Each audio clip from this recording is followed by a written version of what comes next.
ನಮಸ್ಕಾರ ಎಲ್ಲರಿಗೂ. ಎಲ್ಲರೂ ಹೇಗಿದ್ದೀರಾ? ಚೆನ್ನಾಗಿದ್ದೀರೆಂದು ಭಾವಿಸುತ್ತೇನೆ. ಇಂದು ನಾನು ನೆಕ್ಕಿ ಗಿಡ ಅಥವಾ ಬಿಳಿ ನೆಕ್ಕಿ ಇದರ ಬಗ್ಗೆ ಒಂದು ಔಷಧೀಯ ಗುಣವನ್ನು ಹೇಳಲಿದ್ದೇನೆ.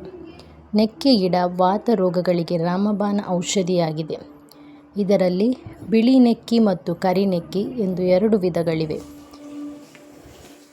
ಇದರ ಎಲೆಗಳು ತೀಪತ್ರೆಯಂತೆ ಇರುತ್ತವೆ ಹಾಗೂ ಇದರ ರೆಂಬೆಗಳಿಂದಲೇ ಬೆಳೆಸಬಹುದು. ಆಯುರ್ವೇದ, ಹೋಮಿಯೋಪತಿಗಳಲ್ಲಿ ಇದರ ಉಪಯೋಗವಿದೆ. ನೆಕ್ಕಿ ಗಿಡದ ಉಪಯೋಗಗಳು: ವಾತದ ನೋವುಗಳಿಗೆ ಅತ್ಯುತ್ತಮ ಔಷಧಿಯಾಗಿದೆ. ಇದರ ಬೇರು, ಎಲೆ ಮತ್ತು ತೊಗಟೆಗಳನ್ನು ಆಯುರ್ವೇದ, ಯುನಾನಿ ಮತ್ತು ಹೋಮಿಯೋಪತಿಯಲ್ಲಿ ಬಳಸಲಾಗುತ್ತದೆ. ಆಧ್ಯಾತ್ಮಿಕ ಮಹತ್ವ: ಬಿಳಿ ಎಕ್ಕದ ಗಿಡವನ್ನು ಪೂಜಿಸುವುದು ಶ್ರೇಷ್ಠವೆನಿಸಿದೆ.